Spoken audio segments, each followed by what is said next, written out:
irmãos, o capítulo 4 do Evangelho segundo escreveu João, os versículos 20 ao 23.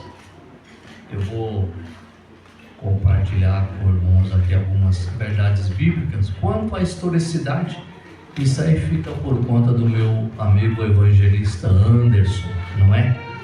Mas, irmãos, tem aqui algumas lições importantes que eu quero compartilhar com os irmãos. Eu prometo aos irmãos que eu não vou me ater a essa senhora de Samaria. Não, o texto não é esse.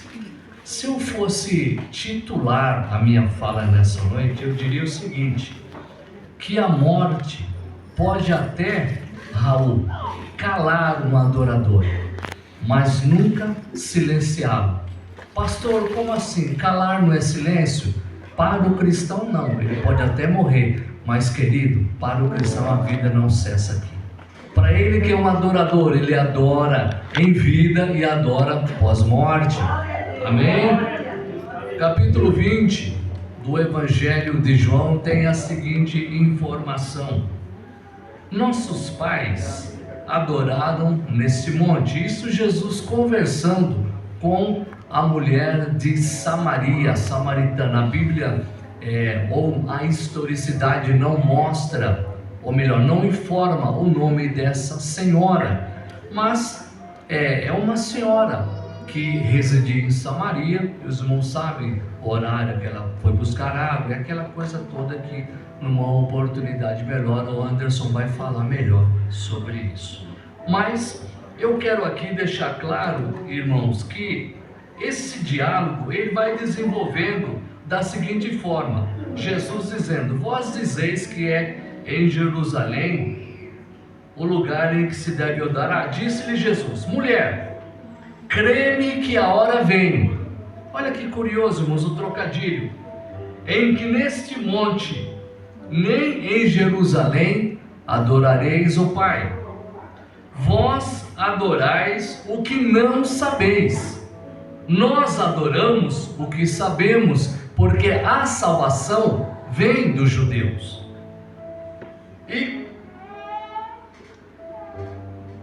Mas a hora vem, e agora é, em que os verdadeiros adoradores. Ora, se existe esse termo aqui, é porque existe aqueles que fazem uma adoração superficial. Mas não é o caso do Parque Marajoara, viu, irmãos? Isso aqui é lá em Jerusalém, não é aqui.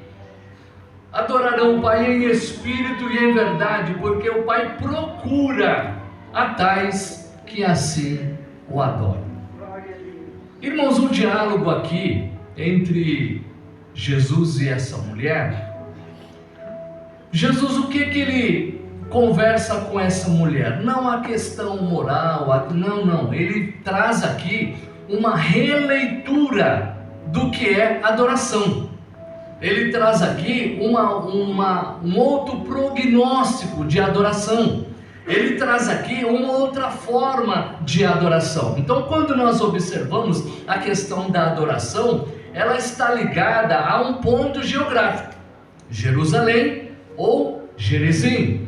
Então, onde é que eu encontro essas informações? Olha só, o primeiro lugar de adoração estipulado, irmão João, está registrado em 2 Crônicas, capítulo 7, versículos 15 e 16, aonde Deus santifica aquele lugar, dizendo: agora estarão abertos meus olhos e os meus ouvidos atentos à oração desse lugar. Ali, irmãos, estava falando do templo que Salomão havia construído. E, irmãos, a adoração foi tão intensa na consagração daquele templo que, irmãos, os sacerdotes não podiam entrar para ministrar o templo por causa da glória de Deus. Mas pastor, como é que a glória envolve o ambiente a ponto de expulsar a matéria? Irmãos, eu classifico essa glória desta casa como aquelas trevas que envolviam o Egito no tempo de Moisés. Irmãos, a escuridão era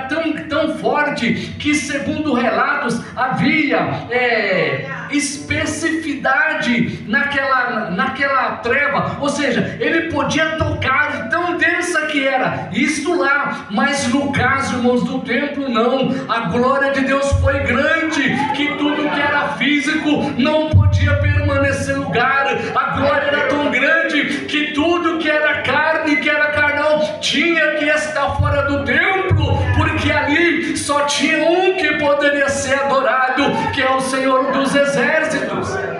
Então, para os judeus, esse lugar era o lugar oficial da adoração, o templo de Salomão. Então, irmãos, o segundo lugar, para o caso da mulher de Samaria, Deuteronômio 11:29. Samaria, irmãos, os samaritanos adoravam a Deus num lugar chamado Gerizim, aonde na época de Moisés foi definida ali 12 bênçãos para os israelitas. Então, Monte Gerizim, Monte da Bênção, então é ali que eu vou adorar. Mas, irmãos, reino de Deus nem sempre é bênção, reino de Deus é cruz, reino de Deus é renúncia, reino de Deus é sofrimento, como o pastor Levei mencionou na noite de ontem. Então tinha essas duas características: monte em Jerusalém, o templo no caso, e o Monte Gerizim. Mas Jesus não queria falar, irmãos, nem do templo em Jerusalém, muito menos de Gerizim, não. Essa releitura, ele estava querendo mostrar que não é o lugar que a gente usa, que a gente escolhe para adorar. A adoração, irmãos, ela deixa de ser, aleluia, uma cerimônia, ela passa a ser um estilo de vida. Aonde eu vou, eu sou um adorador, não importa o que eu faça, eu sou um adorador, não importa o que eu fale, eu sou um adorador, aleluia. Irmão, tenha isso na sua mente, qualquer lugar que você estiver, você é um adorador, aleluia. Não é o lugar apenas nos reunimos, mas adorar a Deus é um estilo de vida, no trabalho, na faculdade, em casa, aonde pisar a planta do teu pé, você é um adorador. Mas pastor, eu não estou cantando, pastor, eu não estou compartilhando testemunho, querido, não estou falando disso, eu estou falando da sua vida diária. Por onde você passar, alguém vai ver que você é diferente, que você é um adorador, que adora o Pai em espírito e em verdade, em espírito com o meu interior, em verdade com as minhas atitudes, com o meu comportamento. Não era o caso da mulher, Raul.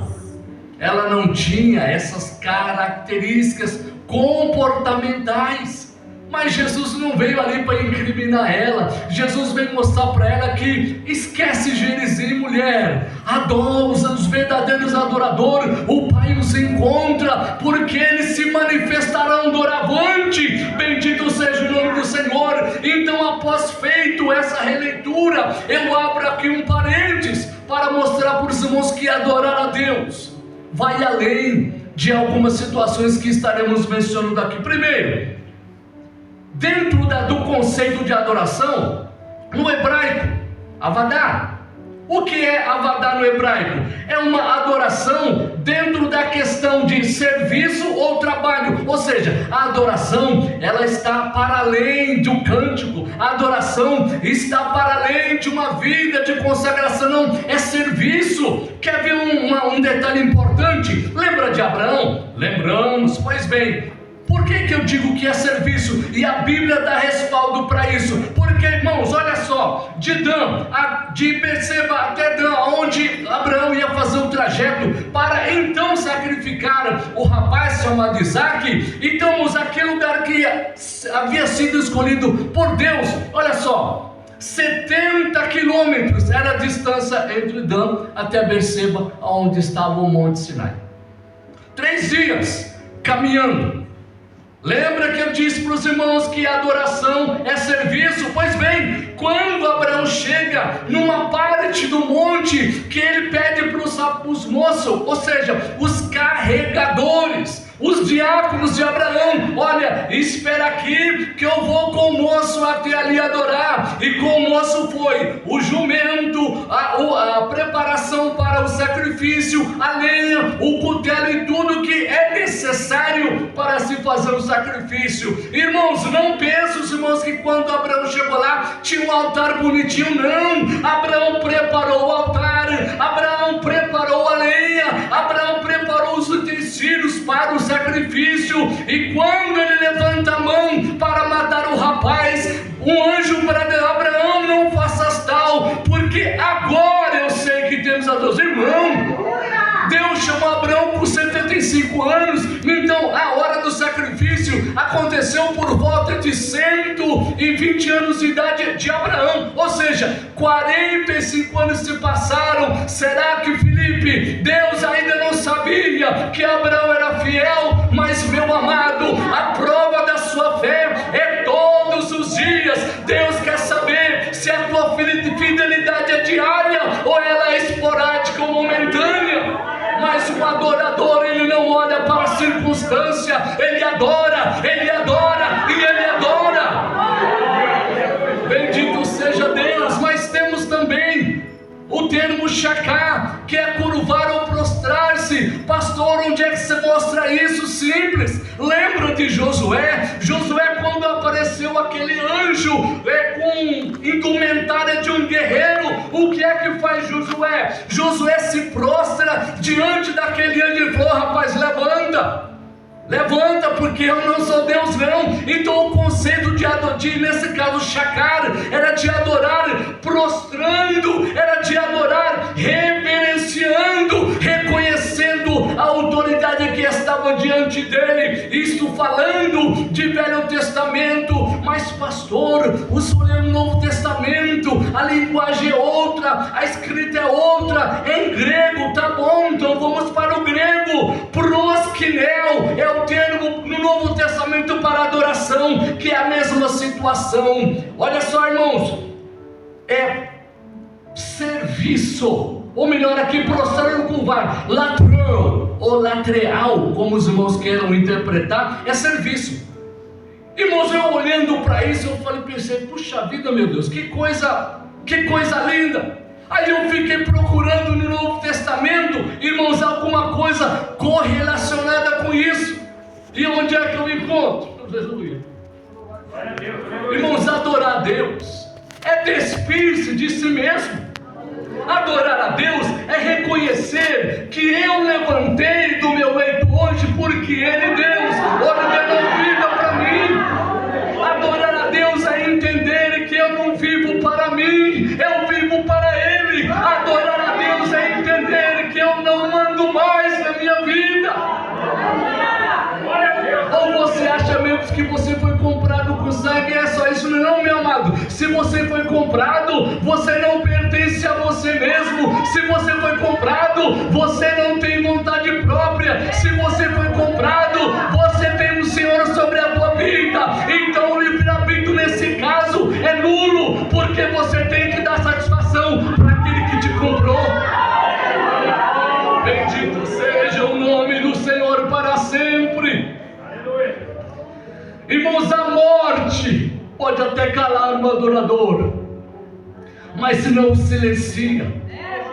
Irmãos, o mesmo João que fala de uma mulher que para ela é apresentada uma adoração fidedigna, uma adoração particular, uma adoração que pode acontecer em qualquer lugar do planeta.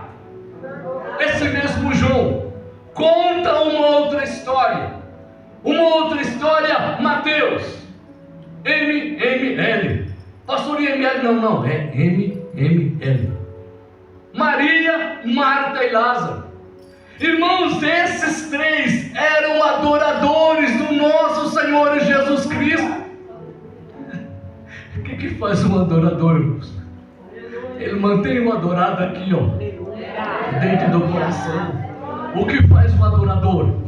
recebe aquele adorado sempre, não inventa desculpa. Todas as vezes que Jesus passava por Betânia, ele se hospedava na casa desses 3 irmãos. Por quê? Porque se sentia bem, evangelista Anderson, porque era bem tratado, porque era amado, porque era desejado. E um profeta disse uma certa feita: o desejado das nações virá. E no caso, irmão, desses 3 irmãos, o desejado estava lá. Bendito seja Deus.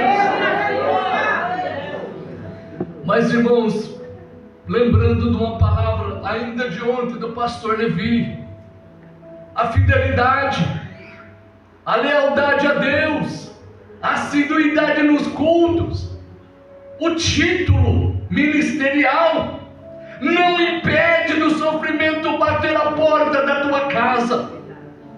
Irmãos, nenhuma posição eclesiástica impede da doença chegar na tua casa. Nenhuma opção na igreja, seja ela desde a portaria até a tribuna, não impede, irmão, de uma doença letal chegar na tua casa, bater na porta. Não, Deus apenas observa, porque, irmão, é Ele que sabe o dia da tua partida. Mas eu quero refrescar teu coração, Ele também é o dono da vida.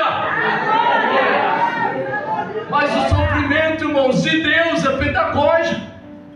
Ouvimos nesta manhã evangelista Anderson, muito brilhante na sua aula, dizendo que o sofrimento, ele tem alguns pontos, ou seja, de merecimento, de punição, outros permissão de Deus, ou em alguns pedagógicos, mas existe. E ninguém, independente da classe social ou posição, está isento de sofrer, irmão João.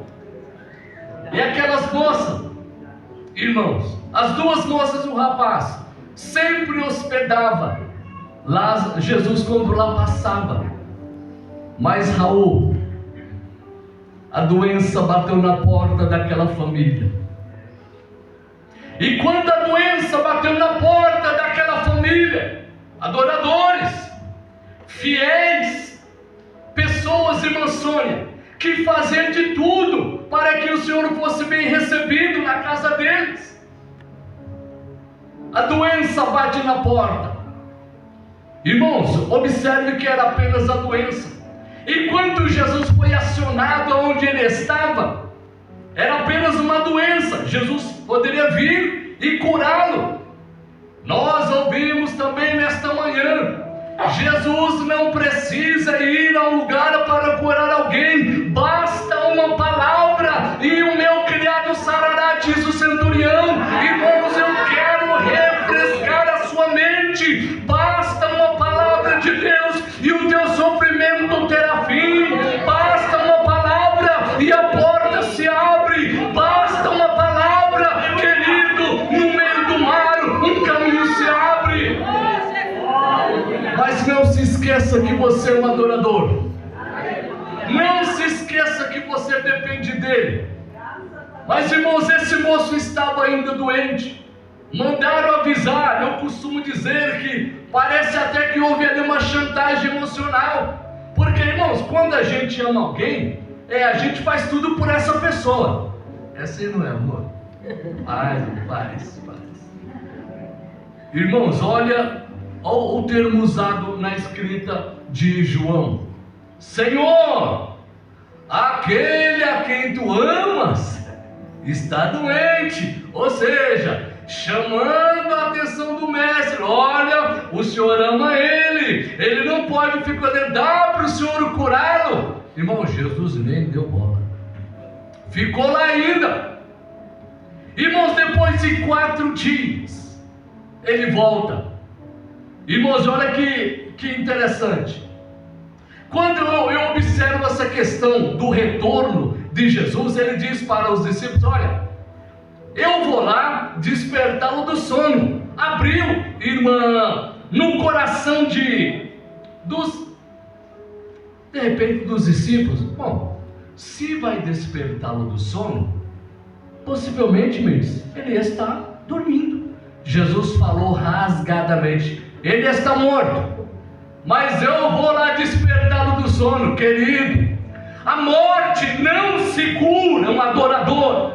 Querido, igreja de Deus, a morte não para um adorador, apenas transporta ele para um lugar melhor. Mas nesta noite eu digo para você, como profeta de Deus, o espírito da morte está sendo repreendido hoje para a glória do seu nome. Oh, aleluia! Glória a Deus, aleluia, Jesus.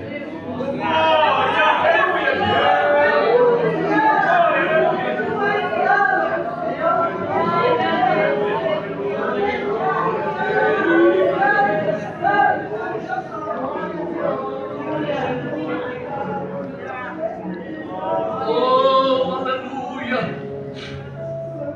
Irmão, a morte não tem poder sobre aquele que serve a Deus. Ela é apenas um transporte para uma vida melhor. Aleluia. Pastor, eu não quero morrer. Ninguém quer, querido.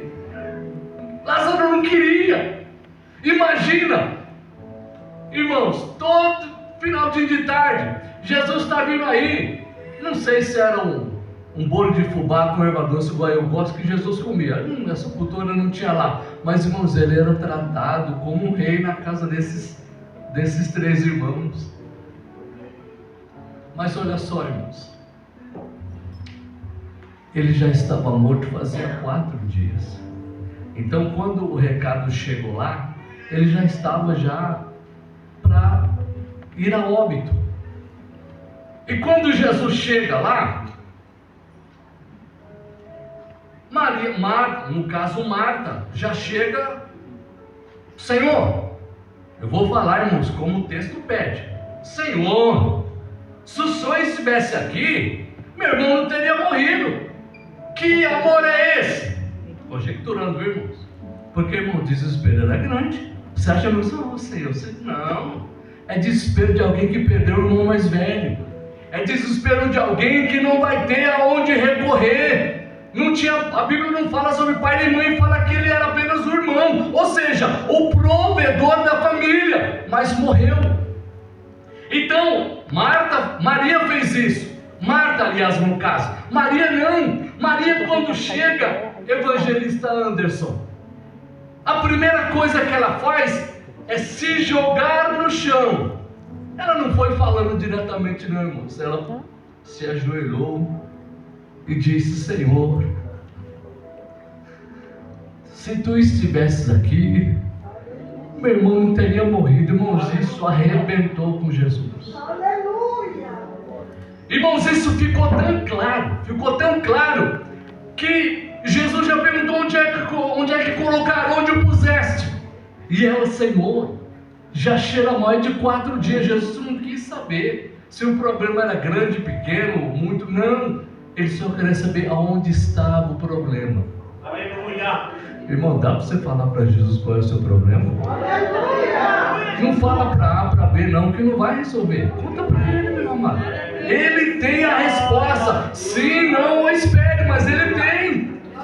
Pois bem, irmãos, lembrando que ele era um adorador, lembrando que Lázaro era alguém que adorava a Deus, mas, irmãos, estava tecnicamente silenciado. Irmãos, dentro da sepultura, Jesus chega lá.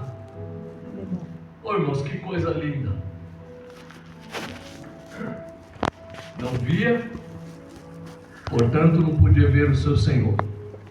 Não falava João, portanto não podia adorá-lo. Ele não ouvia, portanto não poderia ouvir o Mestre. Então esse adorador estava nulo. Mas, irmãos, a morte não vence um adorador. Quando Jesus chega naquela tumba, que ele diz o seguinte: Lázaro, sai para fora. Irmãos, o primeiro sentido a ser aguçado em Lázaro é a audição. Irmãos, olha que interessante, nesse momento que Jesus transfere essa palavra. Irmãos, olha só, De lá onde ele estava, ele poderia curar Lázaro, mas não fez, porque aquilo era para a glória de Deus. E naquele momento, quando ele disse, Lázaro, sai para fora, irmãos, naquele exato momento, a palavra de ordem, a palavra rema, ela entra dentro da sepultura, bendito seja Deus, palavra de comando, e pega a morte para a morte, chega! Oh, aleluia! Irmãos, o príncipe da vida entra, ou melhor dizendo, a voz do príncipe da vida ecoa dentro da sepultura, e naquele exato momento, os sentidos dele, audição, fala, até os seus ouvidos, ele começa a ouvir, aleluia, e ouvindo aquela voz, ele come. Irmãos, eu não sei explicar o que aconteceu ali. Quando a gente chegar lá, a gente pergunta para Lázaro. Mas, irmãos, não me entra na minha cabeça como é que alguém mumificado vai sair andando. Eu imagino que foi assim, ó. Flutuando não, porque Deus não é mágico. Amém? Amém. Imagino que fosse isso. O adorador ainda estava amarrado, ele só ouviu. Mas, irmãos, o que me espanta, e até hoje a ciência não consegue esse milagre de duplicar algumas coisas que existem na parte mucosa do ser humano. Se tiver alguma enfermeira aqui, vai entender o que eu vou dizer. Naquele momento que os ouvidos de Lázaro ouvem a voz do Senhor, naquele momento foram restaurados tímpanos, globo ocular, córnea, aquele buraco que tinha, porque 96 horas, Guilherme, já comeu, o verme comeu tudo, comeu as entranhas, irmão Claudemir, mas aquela palavra de comando trouxe de volta os tímpanos, o globo ocular, trouxe a retina, aleluia, e ele só não podia louvar, porque estava com a boca tapada, mas Jesus nunca faz nada pela metade. Quando ele chega, aleluia, na porta do túmulo, aí Jesus dá uma recomendação, aí complica, viu, Anderson? Desligai-o e deixai-o ir. Irmãos, quem é que ia pôr a mão no defunto recém-nascido? Ninguém. Irmãos, estava fedido.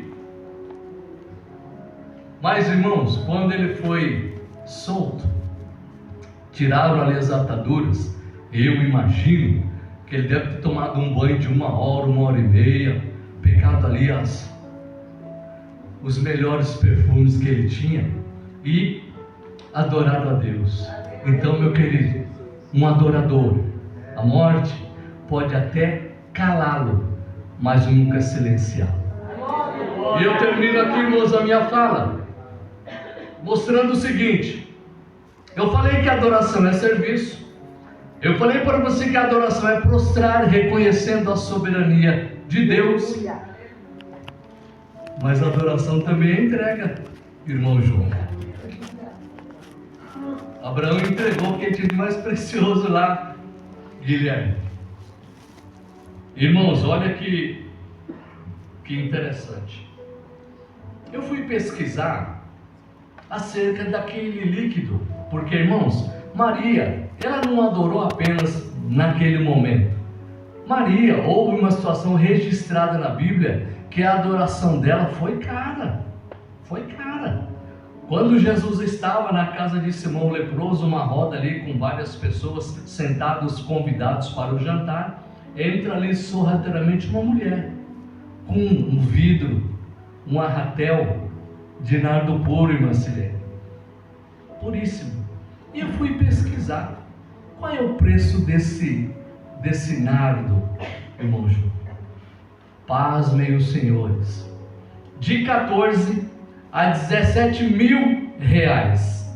Economia que essa mulher tinha juntado há muito tempo. O que ela fez? Quebrou aquele vidrinho e começou a ungir. Irmãos, isso é adoração, é entrega. Ela entregou tudo que ela tinha nas mãos do Senhor. E nessa noite, irmãos, a reflexão que fica é a seguinte: quando você for entregar alguma coisa para Deus, querido, entregue tudo. Não estamos falando de valores, estamos falando de intenção, porque um adorador de verdade, ele vive para adorar, ele vive para servir, ele vive para se entregar para o reino de Deus. Mas lembrando sempre, irmãos, sempre, que em todo lugar que pisar a planta do seu pé, você é um adorador. Amém? Que Deus abençoe os irmãos através do poderoso nome do Senhor Jesus.